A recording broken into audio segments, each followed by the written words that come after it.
You need to leave. This lounge is for real clients." Lisa Newman didn't even blink when she said it. Her voice cut through the quiet like a slap across the face.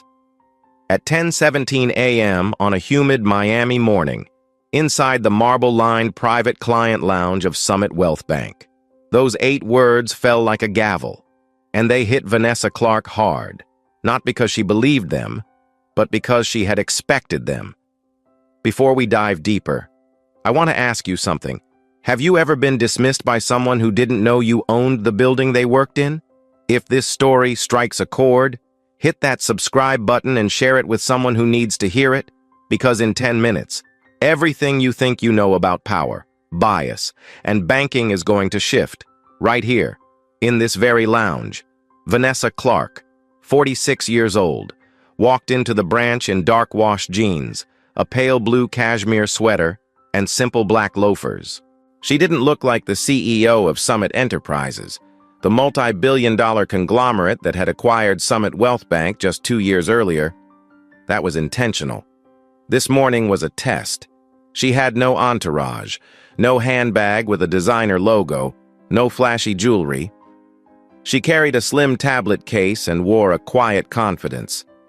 She approached the front desk and requested access to the private lounge to complete a $500,000 withdrawal. The teller directed her to the glass-partitioned room without asking a single question. But the moment she sat down, that calm shattered. Lisa Newman, 43, the branch manager, strode over like she smelled smoke and was searching for the fire. Her blonde bob swayed as she leaned over the mahogany desk. "We'll need proof of where your funds came from," she said. Her tone was flat, but her eyes were cold. Vanessa didn't flinch. She'd seen this before. It was the same look she got at 23, when her account was frozen for unusual activity after depositing her first real estate commission. The same look she saw at 26 when a loan officer called her high risk, even though she'd brought in 30% more collateral than required. And now, 2 decades and $8 billion later, here it was again. Vanessa calmly opened her tablet, queued up a document, and slid it across the table. Before Lisa could glance at it, a voice interrupted. "Don't clog up the line, sweetheart." Edward Pierce, 45, a white investment banker in an expensive gray suit, sneered as he walked past. With one flick of his wrist, he knocked Vanessa's tablet off the desk. It hit the ground with a soft thud but a loud insult. Vanessa stared at him, calm, composed. Edward didn't even look back. Natalie Wells, 29, a private banker, stood at the far corner, arms crossed. "That amount of cash doesn't add up. You could have stolen it." Her words weren't loud, but they carried. 2 clients looked up. One raised an eyebrow. Another whispered to his companion. Vanessa blinked slowly. Then she said, cool and measured, "Run my name." Lisa shook her head. "You're not verified. This isn't a walk-in center." In the back corner, Keith Morris, a 31-year-old tech entrepreneur, began filming with his phone. The red light glowed, casting a quiet spotlight on the room's unraveling dignity. "Don't," Vanessa said firmly, her voice still calm. "We settle this with facts, not footage." A tall black man in a gray suit, Calvin Holt, 40, rose from his chair and walked over to Keith. "Brother," he said softly, "put that down. This is bigger than one clip. It's about how we speak up, not how we go viral." Keith hesitated. Vanessa met his eyes. "Words," she said. "Use your words." The room stilled for a moment. Maya Reed, 28, sat silently to Vanessa's left, hands clutching her purse, lips pressed in fury. She finally whispered, "This is foul." Vanessa turned her head. "Speak up," she said. "Let them hear it." Maya stood. "She's not the problem. You are," she said. Pointing at Lisa and Natalie, Natalie raised a brow, unamused. "Security's on standby," she muttered. Edward, now leaning against a nearby pillar, smirked. "You all really think this woman has $500,000 sitting in an account here?" he said, half laughing. "Pawn shops down the street." He slipped a folded note across the marble floor.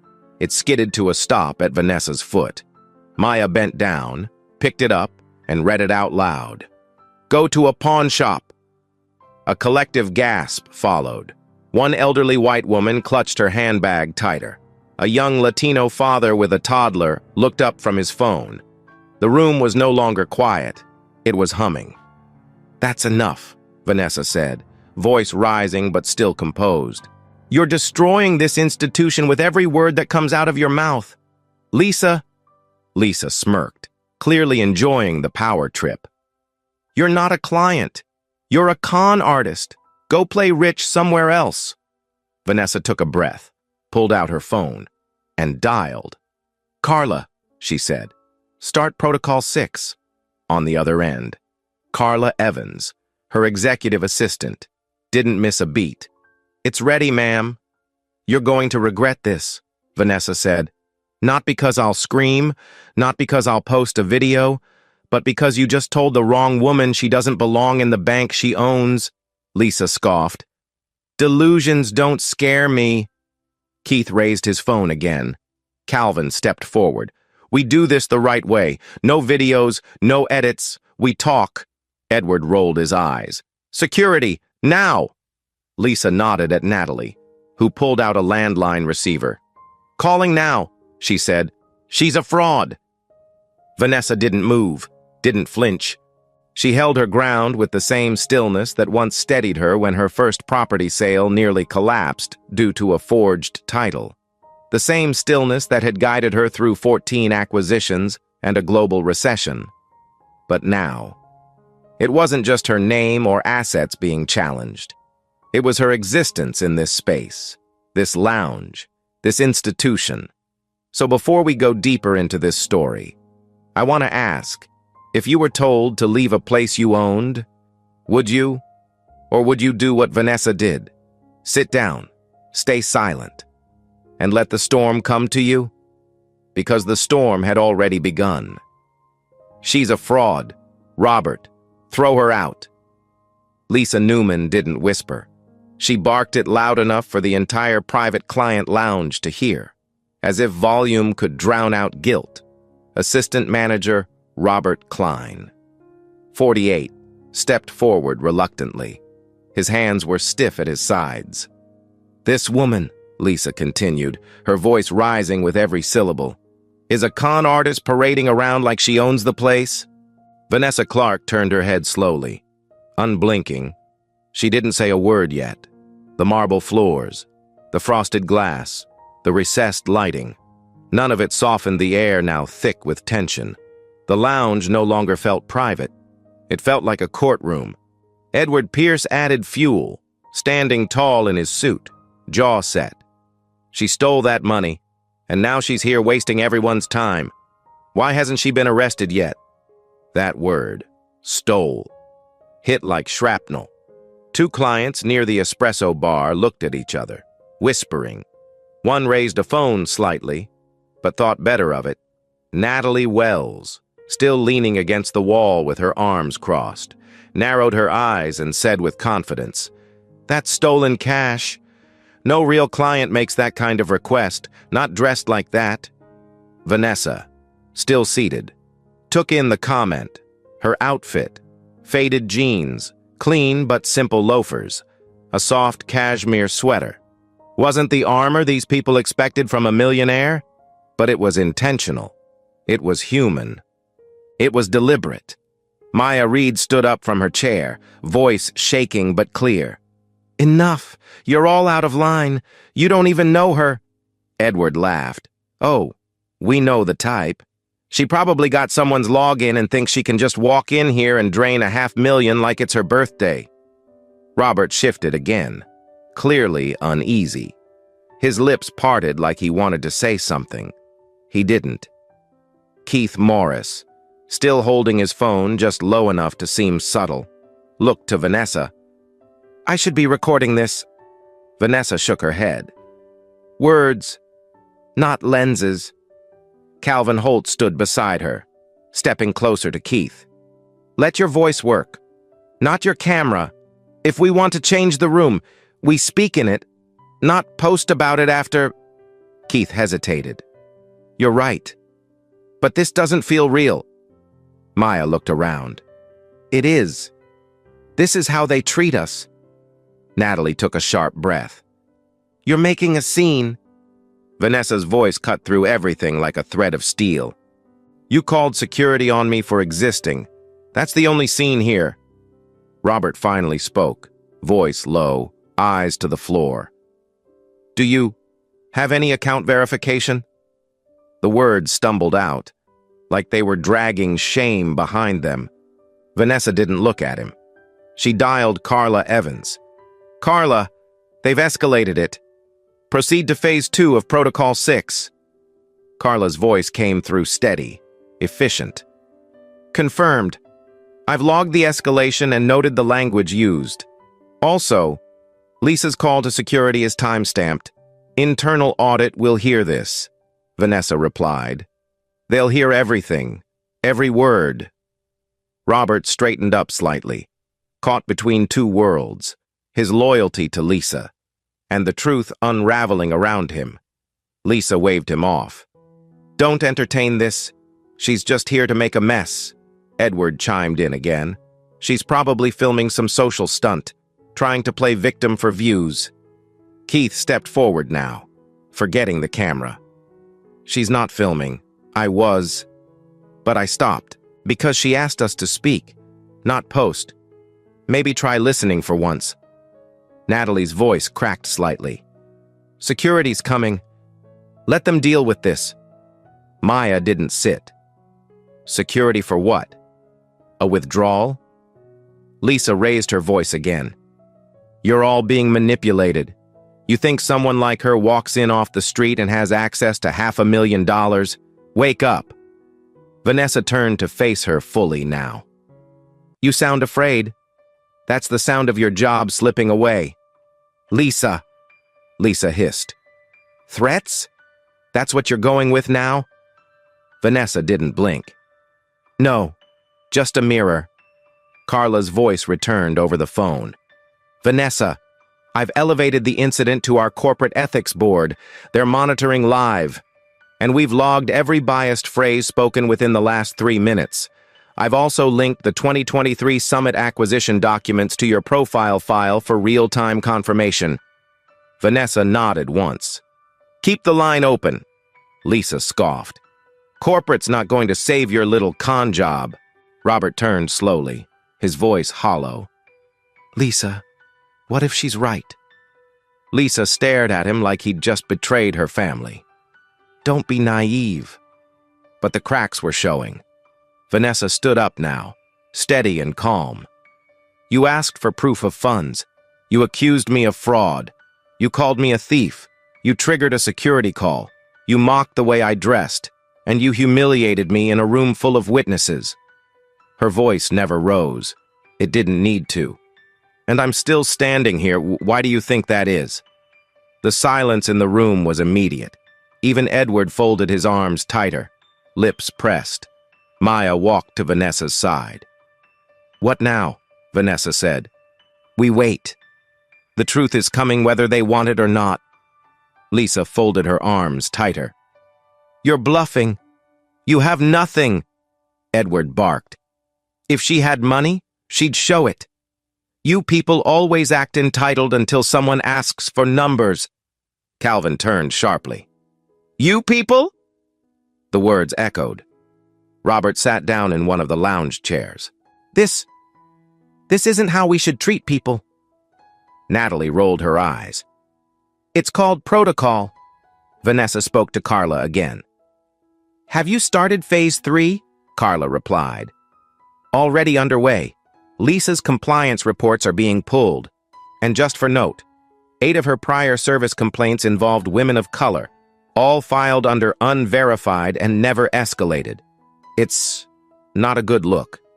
Vanessa closed her eyes briefly.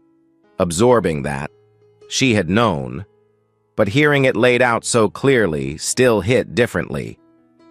"Thank you. Carla, don't stop." Maya's voice cracked. "They're trying to erase us. With policy, with tone, with fake concern for security." Vanessa placed a hand on her shoulder. "Not today." Lisa smirked. "You think your little phone call and a few tech buzzwords are going to change anything?" Vanessa's gaze sharpened. "No. But I'm not here to change everything. I'm here to end this branch's legacy of silence," Keith murmured. "Damn." Calvin nodded slowly. "And this is why we don't record. Because when people speak the truth like this, it doesn't need a filter." Suddenly, Natalie stepped toward Vanessa and picked up the fallen tablet from earlier. She held it in both hands, looked down at it. Then, without a word, she tossed it to the side, where it skidded across the floor and hit the base of a leather chair. "Stolen junk," she muttered. Vanessa's eyes narrowed. "That was yours to destroy? Or just your impulse to control?" Natalie turned her back. Robert watched her walk away and shook his head. "She's gone too far." And in that moment, Vanessa spoke again. "Every second you spend talking instead of reflecting is a second closer to the end of your employment." Lisa's smile faded. "You think you're some kind of hero?" Vanessa's tone sharpened. "No, I'm your reckoning. Call the police. She's a financial threat." Natalie Wells didn't hesitate.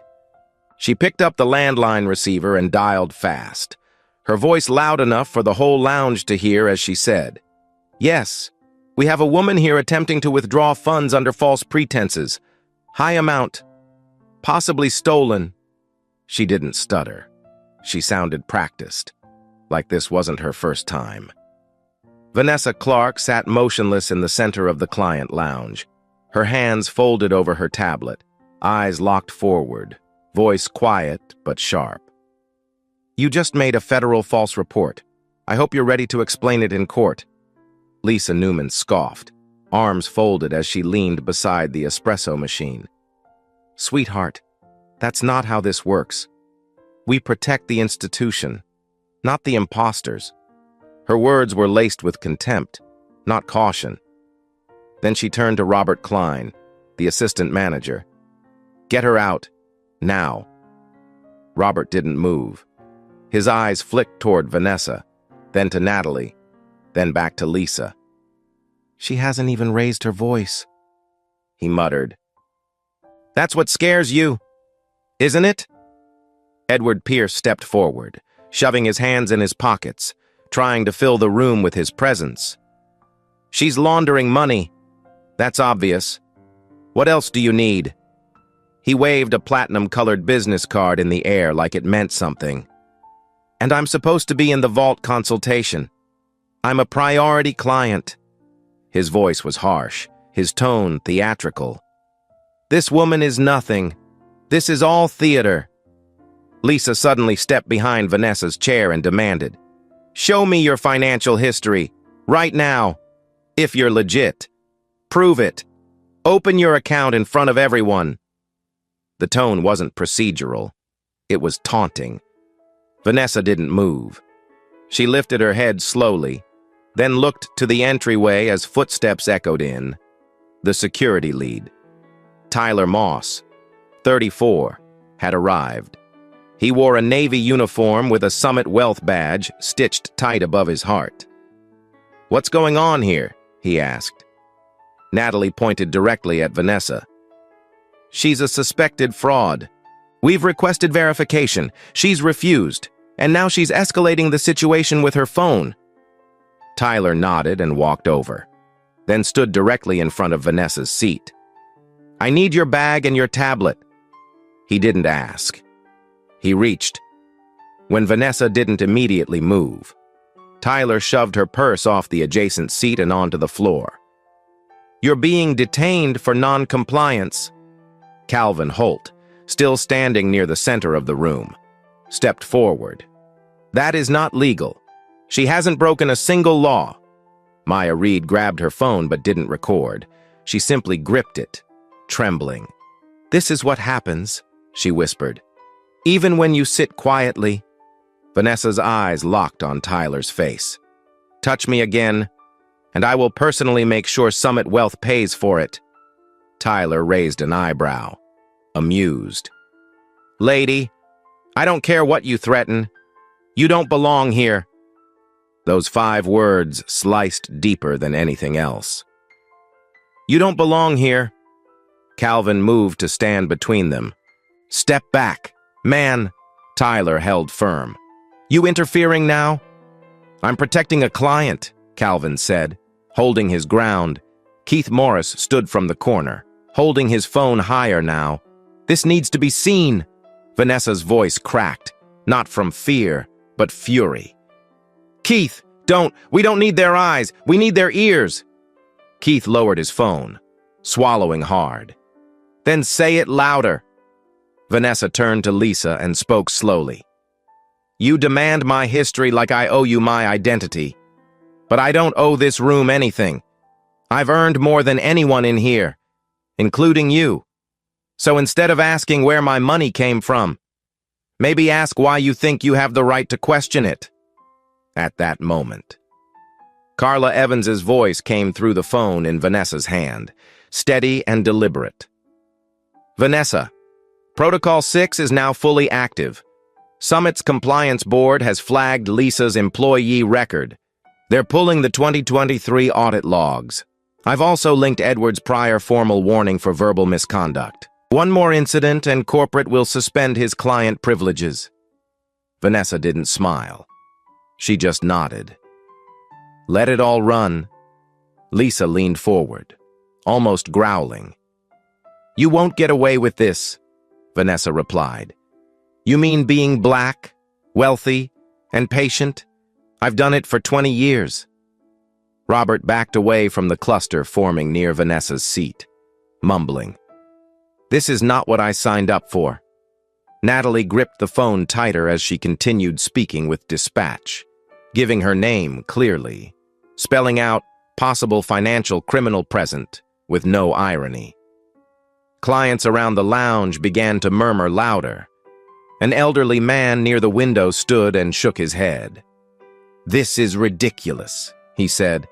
A young black couple nearby took each other's hands. Then came the crack, Robert's voice, low but clear. "I need to say something." All eyes turned. "Lisa, Natalie, what we're doing is wrong." Lisa's eyes went wide. "Don't you dare!" Robert looked at the floor. "Natalie wanted the police here. She didn't even run the verification. She refused to check the back end. She said bringing them in would shut her down fast." Natalie gasped. "You liar!" Robert nodded once. "I was there. You said it, and you said it knowing who she might be," Edward shouted. "You're turning on your team for her? She's bluffing." Vanessa stood slowly. "Then call the bluff."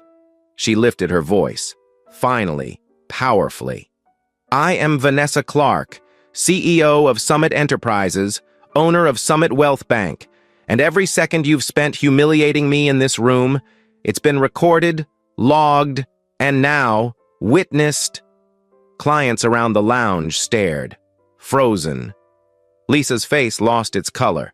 Robert didn't move. Natalie backed toward the wall. Tyler blinked like he'd seen a ghost. Then it hit. The twist wasn't the reveal. It was the response. Clients started clapping, slowly, then all at once. Calvin stepped forward. "I knew I'd seen you before. Forbes. 2 years ago. Your company turned this bank around." Maya stood, tears in her eyes. "She's our CEO," Keith whispered. "I should have filmed this part." Vanessa looked around the room, her voice no longer calm, now commanding. "The problem wasn't that you didn't know who I was. The problem is how you treated someone you thought didn't matter," Lisa stammered. You set us up?" Vanessa answered. "No, I tested you, and you failed." The entire room shifted. And from the corner of the lounge, the sound of sirens grew faint in the distance. Police were coming. But the real justice. It had already walked through the front door. "Detain her now, before she disappears." Lisa Newman's voice cracked with desperation as she pointed at Vanessa, eyes wild, posture no longer composed but combative. The tension in the private client lounge snapped. Tyler Moss, the security lead, stepped forward without hesitation. Reaching for Vanessa's arm as if dragging her away would undo the last 5 minutes of truth. But Vanessa didn't move. She stood as if anchored to the floor itself. "Touch me, and you'll lose more than your job," she said. Not loud, but firm, steady, and absolute. Maya Reed stepped in between them before Tyler's fingers could close. "Back up," she shouted. "You saw what she just said. She owns this place." Tyler hesitated. He glanced at Lisa, then back at Vanessa, the growing uncertainty in his stance exposing the cracks beneath the uniform. At that moment, the double doors to the lounge pushed open and 2 uniformed police officers stepped inside. Their boots echoed over the polished floor. A hush swept over the room. One officer, a white man in his 40s with a worn expression, raised a brow as his gaze met Vanessa's. "We got a report of a fraud attempt. Can someone tell us what's going on?" Natalie Wells stepped forward immediately, posture squared like she was proud of what she'd done. "She's impersonating a high-net-worth client. She demanded $500,000 in cash with no verification." Her voice was sharp. "This could be a federal-level theft." Vanessa didn't blink. She didn't flinch. She simply turned toward the officer and said, "I'd like to make a statement, but not yet." Before the officer could respond, the sound of a soft, cracking voice broke through the silence. "They're lying." Every head turned. It was Zara Brooks, a 24-year-old black woman in a denim jacket seated quietly near the frosted glass divider. She'd been silent until now, small in posture, unnoticed. "They did it to me, too. 2 weeks ago," she said, standing slowly. "I came in to open a photography business account. Natalie refused to run my EN," she said. "We don't open accounts for freelancers with inconsistent histories." Natalie spun toward her. "That's not true." Zara raised her phone. "I recorded it. Didn't post it. But it's time someone did." Gasps echoed through the room. Tyler took a single step back. One of the police officers turned to Natalie and asked, "Ma'am, did you make that call knowing she owns this bank?" Natalie's face lost its color. "She didn't own it at the time," she stammered. Vanessa turned slowly. "I've owned it for nearly 2 years, which means what you just said is either a lie or a confession." Keith Morris lifted his phone again, but this time, he didn't hit record. He just whispered, "She didn't have to shout. She didn't need a camera. She is the camera now." Calvin Holt looked to the officers and said, "Gentlemen, I think you're witnessing the end of a system, one that protected people like Natalie, Lisa, and Edward. And I think you know it too." The officer who had spoken earlier nodded, slowly but noticeably. "We're not making any arrests, but we'll be writing a report, a full one." Carla Evans's voice came through on Vanessa's phone, calm and timely. "Vanessa, corporate has received the Zara Brooks complaint. It was buried. Natalie flagged it as ineligible for review. That violates compliance policy 4.3. Vanessa nodded. "And Lisa's role?" Carla answered. "She signed off on the rejection." Vanessa turned to Lisa, whose defiance was giving way to panic. "You told me to leave. You refused my ID. You called me a con artist. And now you want to hide behind Natalie's bad paperwork?" Lisa's hands trembled. "You dressed like you didn't belong here. I made a judgment call." Vanessa stepped forward. "That wasn't judgment. That was bias." Edward Pierce, still lingering at the edge of the crowd, scoffed. "We're all being dramatic. I'm leaving. I've got better things to do," Maya Reed shouted. "No, you don't. You were part of this," Edward snapped. "You people are always so loud." And just like that, the room boiled over. "You people?" Keith said. "You mean the woman who owns the bank?" Calvin stepped between Edward and the rest. "Leave now. Man, that card you wave around won't protect you from what just happened." Edward turned toward the door, but not before one of the officers said, "Sir, we'll need your statement before you go." He paused, then slowly sat down, defeated. Vanessa turned back to the police. "I'd like to de-escalate this in-house. No arrests. Not yet. I want people to speak. I want the room to understand what just happened here." One officer nodded. "You sure about that?" "Completely," Vanessa said. She turned to Zara. "You're brave. You should never have had to be," Zara replied. "I just wanted to open an account. That's all." Vanessa placed her hand over her heart. "And from today forward, you'll never be treated like that again. In fact, your account will be opened personally by the executive board, fee-free. You've earned that much." Calvin turned to Vanessa, voice warm. "You didn't just stop a system. You exposed it." Vanessa looked at him, her voice low. "And now I'm going to dismantle it." Behind her, Lisa muttered to herself, eyes lost. "This was never supposed to happen." Robert stood beside her, quiet but not defensive. "It was always going to happen. We just didn't think we'd get caught." Tyler took a single step toward the exit. Vanessa raised a hand. "Stay. You'll need to hear what comes next. Because your name's on the file too," Maya whispered to Keith. "She's not just firing them. She's rewriting the rules." Carla's voice came back through the phone. "Summit compliance officers are arriving within 10 minutes. They've requested Vanessa lead the internal debrief, and they've approved full authority to act." Vanessa smiled faintly. "Good, because I've been ready for this day, longer than they know." And with the lounge watching, clients, staff, officers, and a young woman named Zara, the future of Summit Wealth was no longer a question of policy. It was a matter of personal reckoning. Enough. Vanessa Clark's voice didn't rise, but it silenced the entire room. The client lounge, once humming with tension and scattered disbelief, now stood still. Every client, every officer, every staff member held their breath. She stepped forward, no longer seated, no longer patient. She wore no badge, no visible sign of title or ownership, yet her presence now filled the entire space like the weight of a verdict.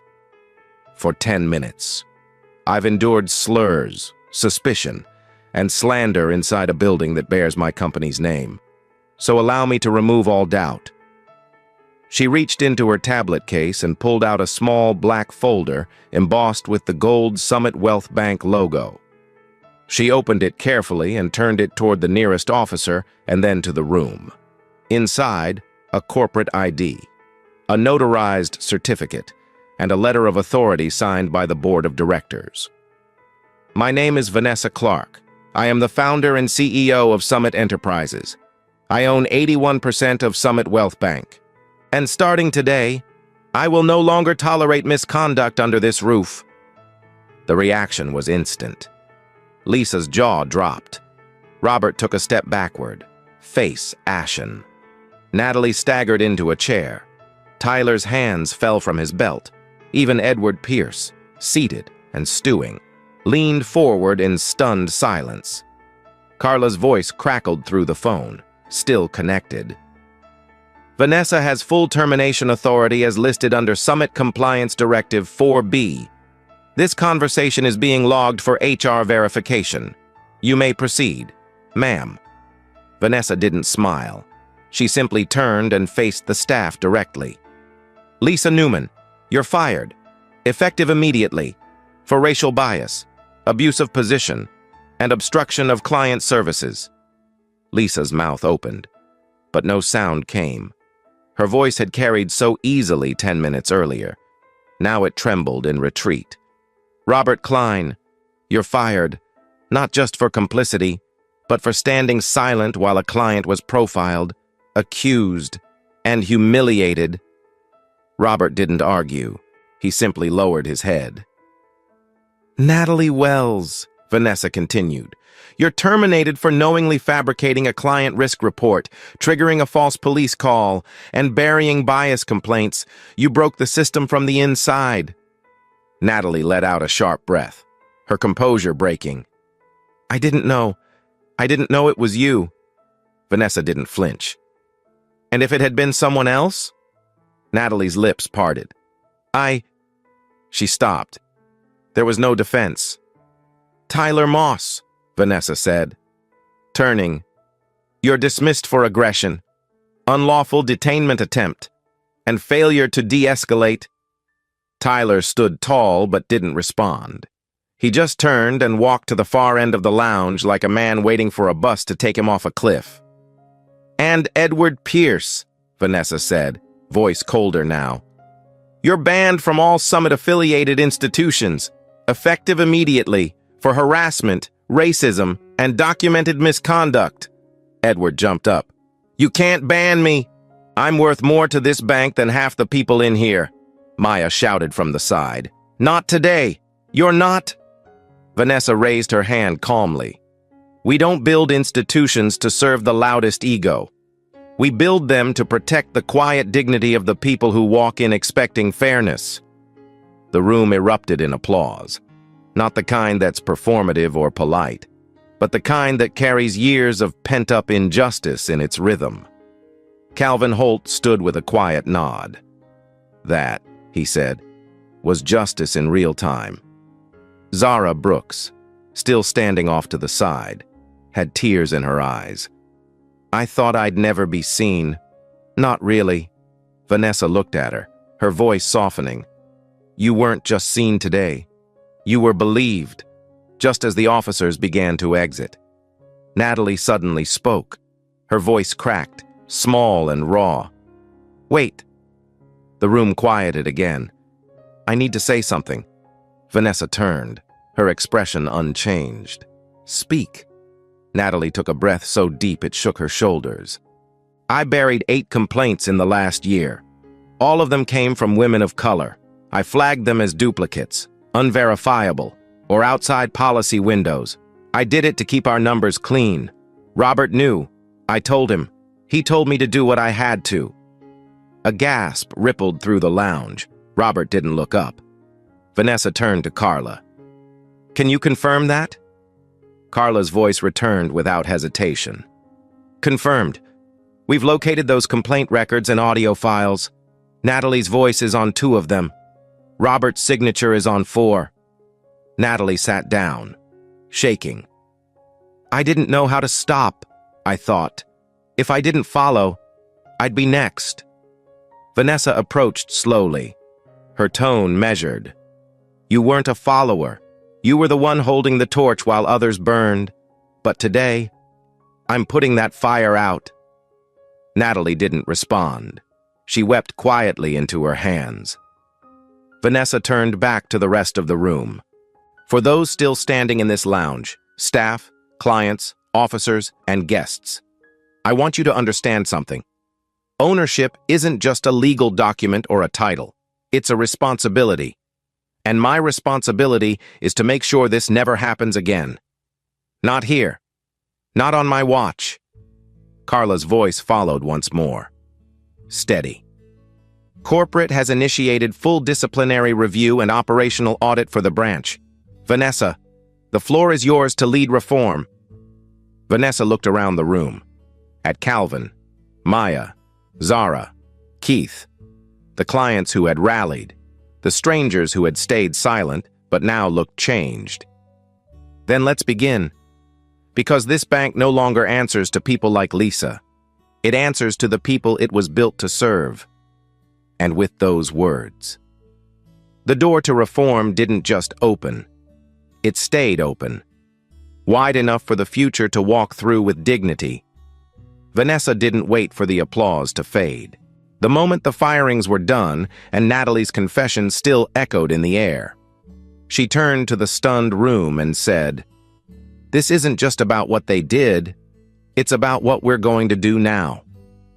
She walked to the center of the private lounge, standing beside a cream leather chair that had once symbolized prestige. But today, it was just a seat among many. "Effective immediately, all branch operations are paused," she said, her voice steady but urgent. "No new transactions, no account actions, no client meetings until we reset what this institution stands for." The clients didn't groan. They nodded. Some even clapped. "We are launching the Summit Equity Program today, not next quarter, and we're doing it right here in this room. This branch will be the first test site for verbal audits, active diversity accountability, and a face-to-face values pledge for every single staff member who wants to stay employed." Carla's voice came through on speaker now, projected from Vanessa's tablet. "I've drafted the documentation. Internal ethics officers will arrive within the hour. Corporate has signed off." Maya raised her hand, voice cracking with hope. "What's a verbal audit?" Vanessa turned to her gently. "It means we don't just check numbers. We track words. What's said, what's omitted, and who's treated like a burden just for walking through the door." Calvin nodded. "That changes everything," Keith whispered.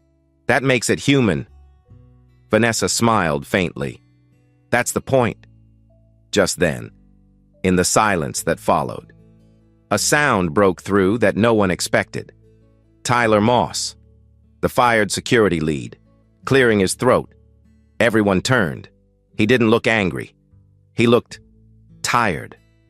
"I need to say something," he said, hands loose at his sides. "I didn't just fail to stop what happened. I helped plan it." The air shifted. Vanessa's expression sharpened, but she didn't speak. Tyler continued. "Natalie came to me 2 months ago. She said corporate was sniffing around for non-compliance, and that Lisa had a plan to bury the red flags. My job was to make sure anyone who complained got quietly removed from the space before it turned into paperwork." The room was dead quiet. She said, "The less we see, the less we write." So I followed it. I flagged certain clients as elevated risk based on how they looked, how they asked questions, whether they challenged fees. Maya's face darkened. "That's profiling," Tyler nodded. "It was. I knew it. I did it anyway." He looked at Vanessa. "You gave me a job. I turned it into a shield for the wrong people." Vanessa stepped forward slowly. "Did Robert know?" "He knew enough to never ask questions," Tyler said. "And he knew which clients to avoid." Carla's voice came in again, calm but firm. "Vanessa, we've located 3 compliance reports that were altered after escalation. Tyler's name is on all of them." Tyler didn't argue. "I deserve to be held accountable, but I didn't come clean to save myself. I came clean because watching you stand in this room and say what you said, I realized I've never worked for someone I respected before." Vanessa didn't soften. "You nearly got me arrested. You intimidated people who came here in good faith. And now you want grace?" Tyler shook his head. "I want consequence, and I'll take it. But I also want you to know, there's more. Natalie wasn't acting alone. There's a list, a private tag in the CRM system, used to mark problem clients. And that list, it's longer than you think," Carla replied instantly. "I'll pull it now. We'll freeze access and start a forensic review." Vanessa turned to the room. "This is why we reform, not tomorrow, not at a retreat. Right here, in this space, where silence let bias grow. Today, we root it out." Clients began to clap, not because they were relieved, but because they were ready. Maya stepped beside Vanessa. "Let us help." Vanessa nodded. We'll do it together. Starting with truth.